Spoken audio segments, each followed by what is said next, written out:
Welcome to Everything Life Coaching. I'm John Kim. And I'm Noelle Cordeaux. We are the founders of Lumia. And we're super passionate about all things coaching, and we want to share what we've learned from over a decade of coaching and training thousands of life coaches. Let's dive into the science and magic of coaching. Hello, welcome to Everything Life Coaching. This is Noelle. I'm flying solo today as a host because I have a special guest with me.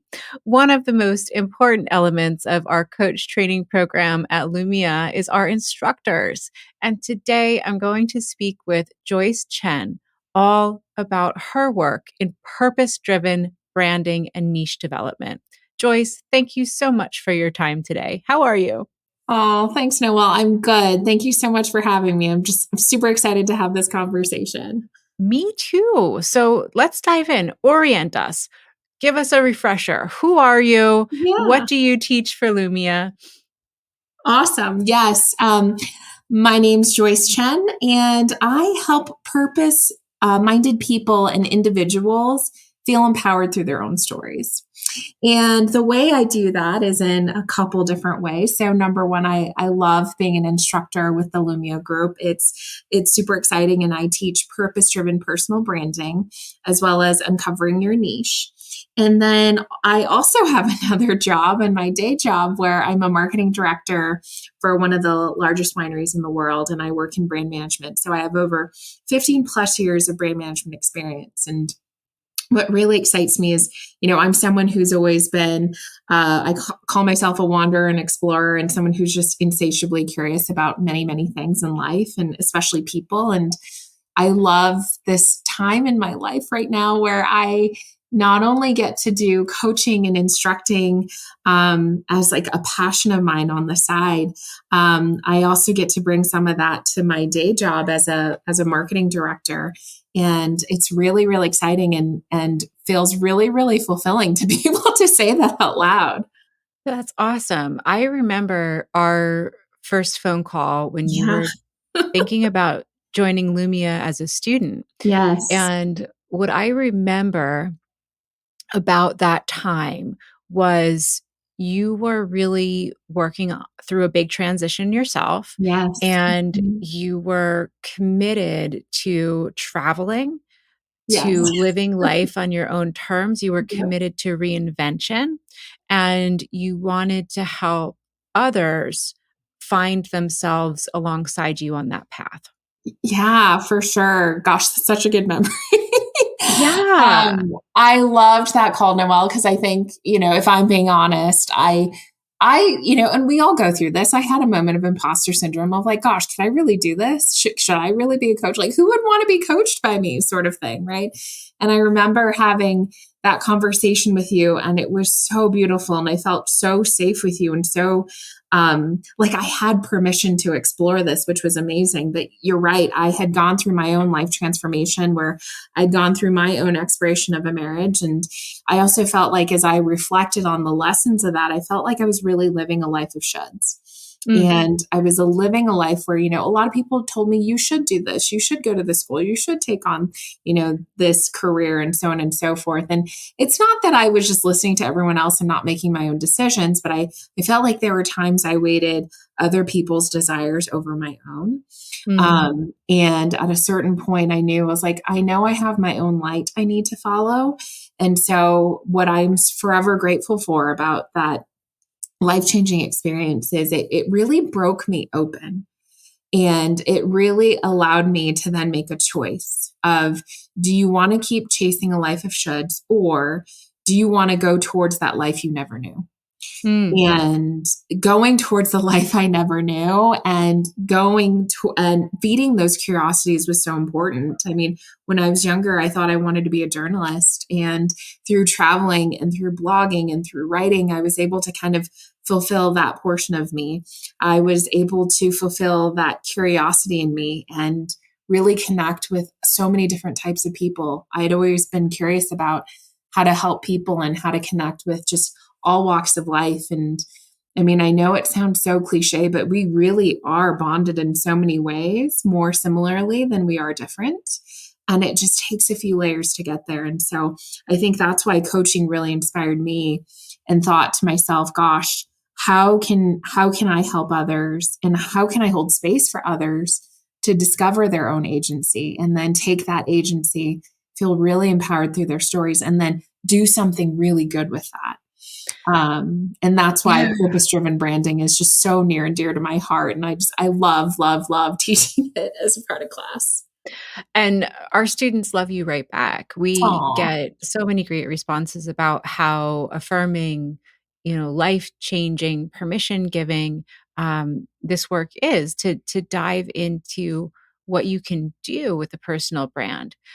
What I think is fascinating about your story that I want to highlight for everyone who's tuning in today is that you had a really robust career. You were really successful as a very young person. And I know that a lot of those very heavy shoulds that we carry around, especially for women, come from social construction of this is what a quote unquote happy life is supposed to look like. And you moved into branding and marketing and did a great job with it. And also there was that piece left over of, I want to write stories. And coaching and your social media persona became an outlet for that part of you that needed to be grown and nurtured. Yes. What is the story of you as a coach? How did you start out? Where did you start out? And take us through to your practice today, which is a really robust side hustle in addition to a really robust career. You have boundless energy. It's amazing. Thank you for saying that. I'll admit some days like the energy is a little lower, but I think, when you are doing things, though, honestly, Noelle, after class, I always feel so energized and refreshed. I'm like, that was so great. But yeah, so my story of coaching, so I got certified, gosh, I want to say 5 years ago now. And obviously that first call started with you, and I went through the Lumia program, and I went through our essentials course, and then eventually also went through our signature course as well. And gosh, I like to call my coaching story, and I teach this in class. I had many phases. So I started off as new coach, and as new coach, I thought I wanted to focus on purpose and empowerment, as well as, relationship recovery or divorce recovery for millennials. That sounds like so specific of a niche, but that was something I personally went through, and I said, I want to help others through this. In that first year of what I will wear the title of new coach, I found that even though it was fulfilling work, it was emotionally exhausting for me. And one of the things we talk about when we talk about uncovering your niche is it should continue to inspire you and fuel you. And so I knew I had to let the relationship recovery piece go. But the purpose and empowerment piece really spoke to me, and I felt energized every time I worked with clients. And so I continue to build on that. And in the following year, where I will now wear the title of baby coach, so new coach to baby coach, still trying to figure it out. For me, I'm okay with that process of allowing it come to me over time. I really got invigorated by the purpose and empowerment, and found that people needed help kind of branding their own stories and bringing their own stories to life. And I think teaching that first branding workshop with Lumia really gave me the confidence to say, like, gosh, you really got to lean in here. And this is something that, not only through telling your own stories, if you can help other people tell their own stories, that would be amazing. And so as I moved to a space in year 3 where I was like, okay, now I feel really good about just calling myself coach, no modifiers, no anything else. I just started doing that. And to this day, it feels so empowering. Like, I love having sessions with my clients where they have the ahas, where they have, their arms are in the air, or they're, crying because they're saying, like, gosh, that I have something. I have a story. I have something we're sharing. And I said, yes, you do. This is not about selling yourself. This is about sharing who you are and then how that can help people. And so my journey has been one of, I'll call it experimentation and trying things on. And that is okay. And I try to remind students that that is okay. And what I also love is, in all the principles that we learn in Lumia, I've been able to apply that in my job as well, my corporate job. And yeah, it's super, honestly, like when I'm trying to help my teams, instead of always saying like, okay, here's the answer, especially, by the way, if anyone works on agile teams, coaching and the skills that we learn is such a great way to help people arrive at the answers, right? Because we always say that we already have the wisdom. It's a matter of how do we cultivate and matriculate that wisdom to the surface. And so I love that I've been able to kind of use that on the other side as well. And it just, it's a really great feeling to know that you have these tools to be empowered. Yeah. And I want to get into your day job, but I also want to highlight for folks who are listening that the path to quote unquote becoming a coach has lots of layers to it. I love that you kind of broke that down, year 1, year 2, the experimentation piece, the practice piece. So when you were talking about doing that first branding workshop, that was at one of our retreats. So every year Lumia holds a retreat for all of their coaches. And one of the things that we do is we ask for applications from our alumni exactly for this reason, so that folks have an arena to test their voice. We do it because we know it's effective. Here you're listening to Joyce saying, when I got up there and I delivered that first workshop, that's when I knew I had my why. And so if you're thinking about how you can implement this in your own life as a coach starting out, look for your own arena. Either come see us at Lumia, we'd love to have you, or look for places within your own community. When I first started out, there was no Lumia because, I'm me and the company didn't exist yet. So what I did was I went to colleges and universities and spas all around my local area. And I asked if I could give talks free of charge on positive psychology.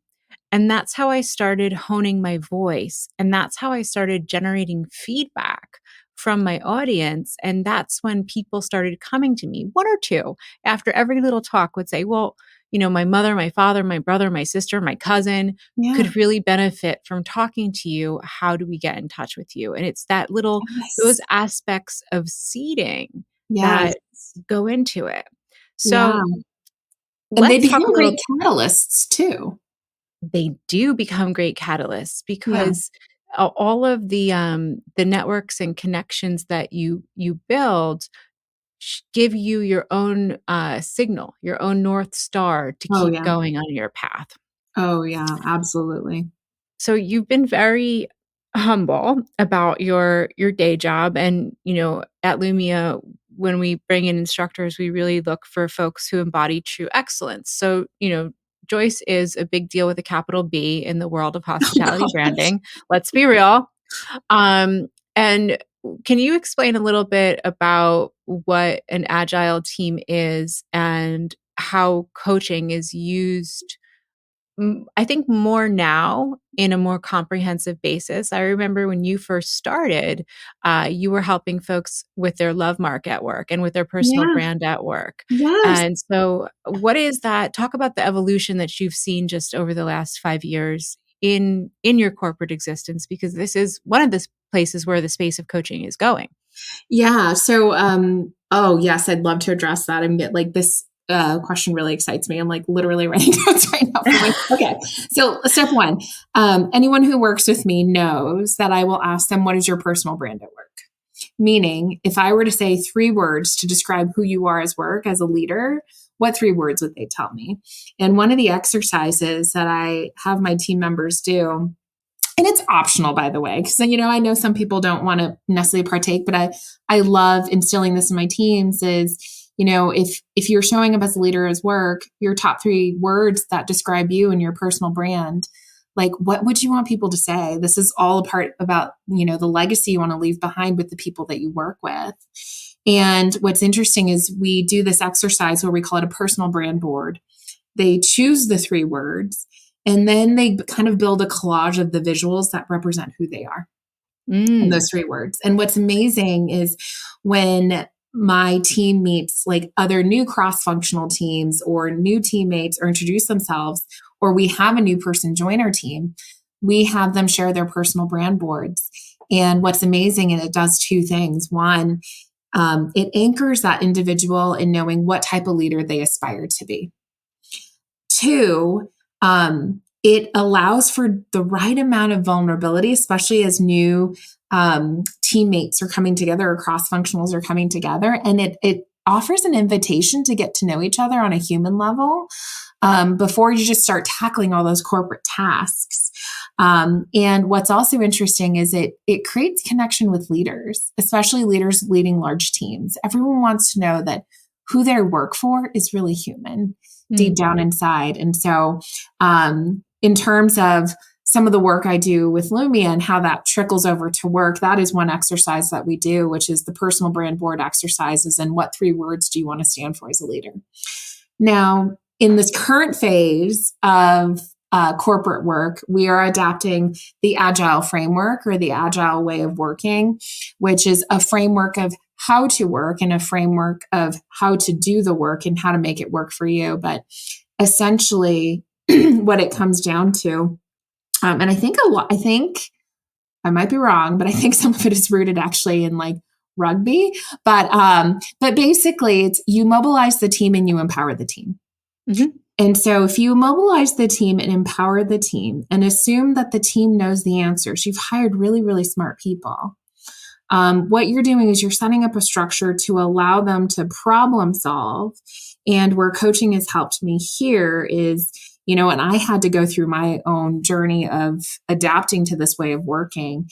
Instead of us, telling everyone the answers, we coach them through the answers. We ask them, what's the information they think they need to know? What are the metrics for success to carry out this outcome? And so on and so forth. And so what I think is interesting is as I was going through my own process of being a leader in the agile framework process, which a lot of tech companies use, and a lot more companies are using, the coaching framework of assuming that our people have the answers. You need to provide them with the framework and the process to allow them to arrive at the answers is really important. Oh, yeah. And thank you so much for this explanation. This is coaching. This is, this is all of the things that you shared about agile, how it's being implemented within organizations, what is required of the future of work in terms of management leadership capacity directly mirrors the tenets of coaching. So absolutely. And what came up for me big time was when you were talking about the 3 words and the vision statements and then the boards. That also comes from actually sports psychology, which is one of the theoretical underpinnings of coaching. So what you described is based on the science of priming, that it's a phenomenon that takes place where when a human holds in their mind's eye and visually squares with, by writing it down, putting it up, saying it, stating it, presenting it, words that represent who they want to be and visions that represent where they want to go and who they want to be, we are more likely to adhere to that track of behavior and those tracks of behavioral outcome. Yes.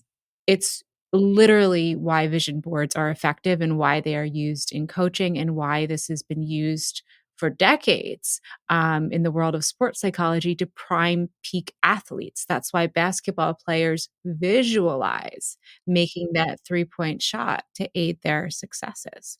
This is really good stuff. I love that. And it's funny. I recently taught a vision boarding / goal setting workshop with one of our ERG groups. corporately. And we talked about that, the power of visualization. So I love, Noelle, you're such a psychological encyclopedia of all facts and figures. I love it. This is amazing. I'm going to use that example in the future. Oh, the science of priming is phenomenal. And this is a great example of how the interplay of coaching can lend itself to so many different facets of your life. So thinking about you as a coach, and I think centering your identity as a coach, right? So when someone comes into the space of coaching, it doesn't just impact their practice with the one-on-one clients that they may serve.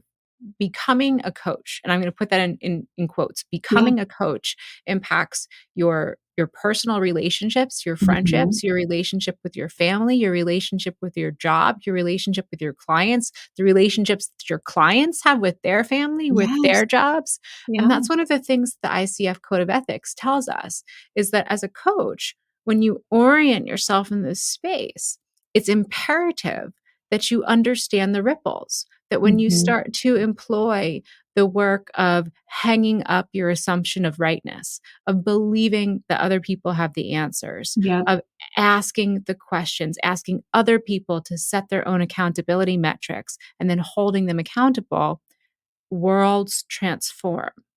So for you, how did you get better at becoming a coach in all of these different spheres? Oh gosh.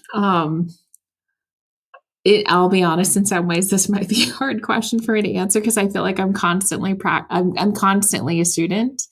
I think that's just my mindset and mentality.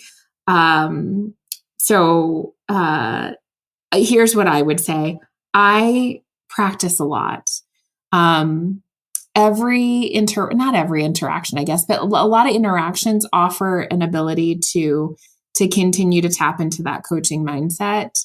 And I think honestly, practice makes perfect. What I love about how the Lumia program was set up as we were going through it is we had a lot of mentor hours, right? We had mentor coaching, we had peer coaching. And I think that's incredibly important. It's so important to continue to be, I think, a student in practice. I also love that, Lumia continues to update us on, here's what's changing in the field here and provide all these great learning opportunities. So for me, I would say, gosh, I hope I'm a really good coach for people.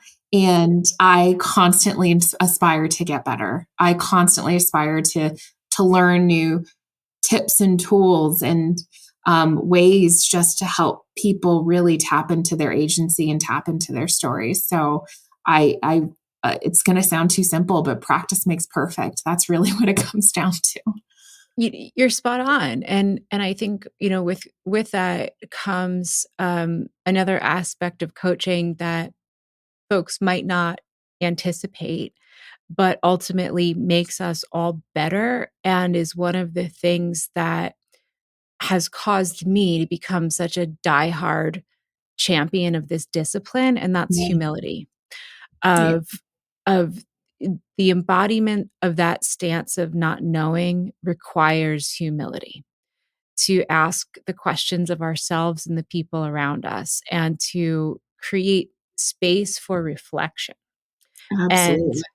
And that's one of the pieces of coaching that not enough of a spotlight is shown on, perhaps because we live in such an achievement-oriented world, that there's just a natural inclination to go, go, go, achieve, achieve, achieve, and then show and tell. What have you done, right? And the deeper that I get into this work, the more fascinated I am with the quiet spaces, with the silence, with the reflection, with the self-assessment, self-awareness. What happened here? What are outcomes that could have turned out differently if I had showed up differently? What's your experience with this as a coach as you've deepened your practice? I know I've gotten a lot slower and a lot more quiet, frankly. How about you? Yeah, I think that's a great question. So I will say, I talked about my journey as a coach, right? From like new coach to baby coach, so on and so forth. What I think is interesting as I continue to embody and embrace the coaching mindset is, good gosh, it puts your ego and achievement in check. Yeah. For sure. And I say that in a good way. I don't see necessarily what I think is important is just what you said, Noelle. It's not that someone else is always right.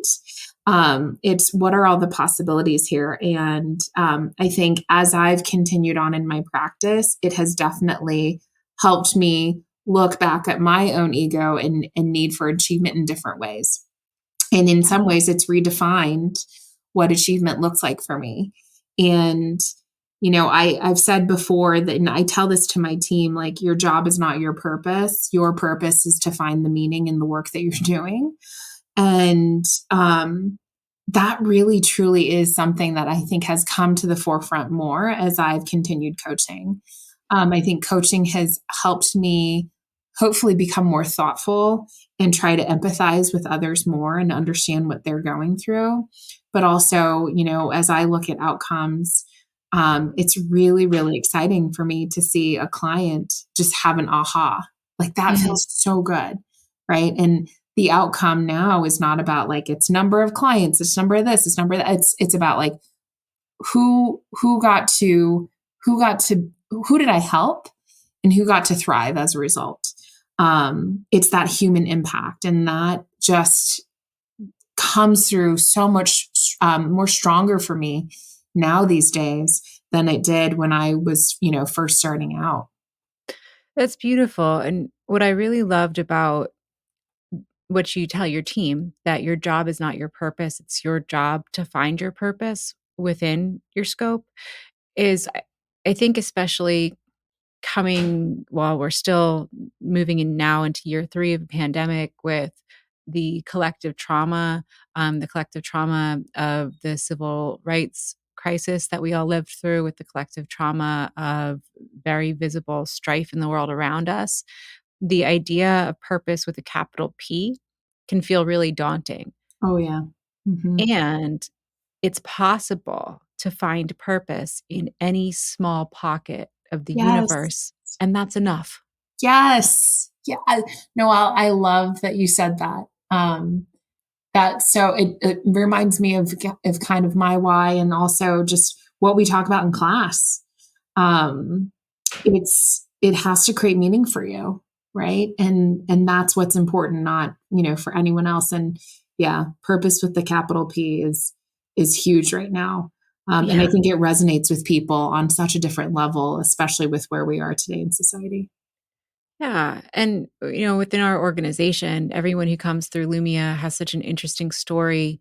Everyone who comes through genuinely is there because there's a change that they'd like to see in the world and themselves for others. And what gives me a lot of hope is that as we all take small steps to do our small part in small ways, that creates exponential ripples throughout the world.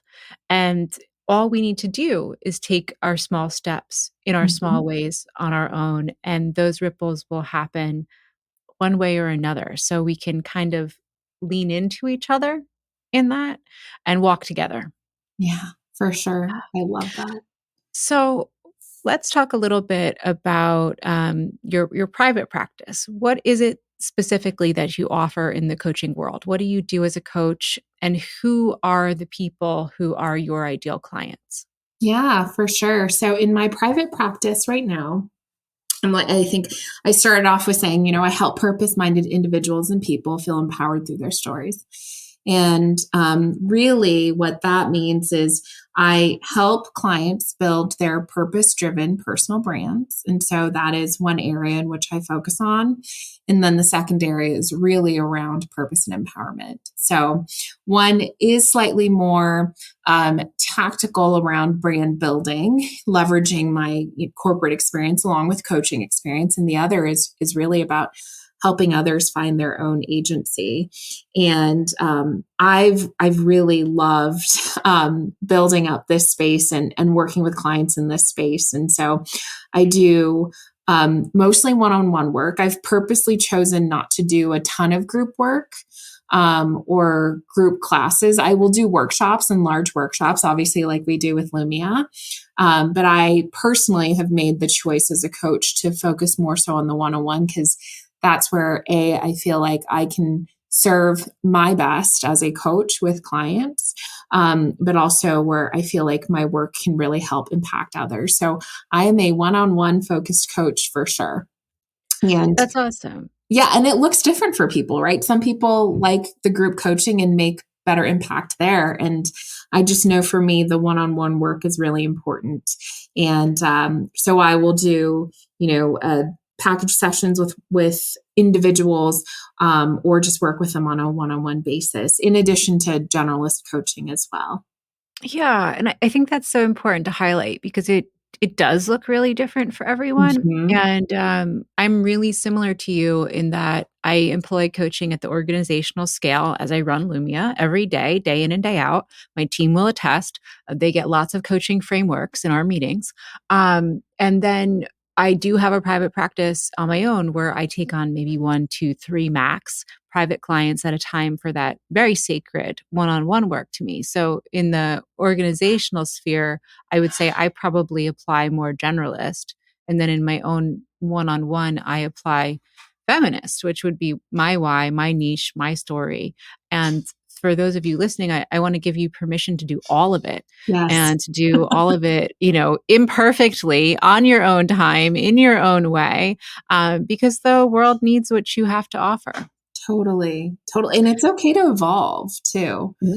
My practice evolved for sure. And you might find that different seasons of your life, you're meant to help different people in different ways, and that's okay.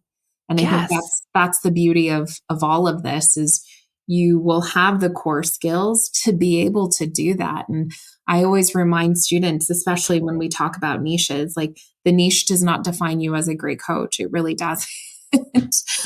You have to be a great coach first. And please don't forget that you are all, when you go through Lumia, you get all the great principles of coaching. And you should take comfort in that you have the tools that you need, and it's up to you to decide how it shows up. Yeah. Awesome. So since you're in the business of helping folks on their own journey, where can we send people to find you? Yeah. So you can follow me on Instagram at joy.love.and.wanders. So Joy, Love, and Wanders. There's just dots in between all of them on Instagram. And then also on my website, which is the same thing, joy.love.and.wanders.com. So that's where people can, reach out, send an email, say hi. Or if they have questions, I love answering questions about coaching and how they can get into it. Wonderful. Joyce, thank you so much. It's been an absolute pleasure spending time with you. As always, we always have such a rich conversation.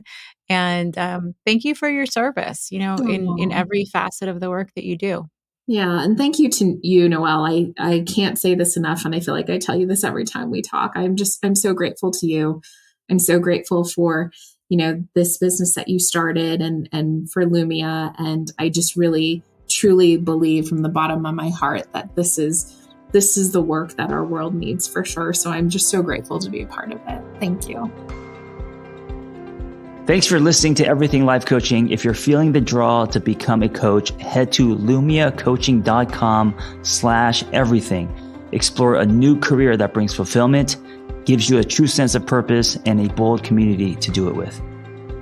Lumia is ready to equip you with the tools, training, and community you will need to reach your goals. If you're ready to build a unique coaching business on your own terms while making an impact on the world at large, Lumia is the next bold step in your coaching journey. That's lumiacoaching.com/everything. And hey, if you're waiting for a sign, this is it.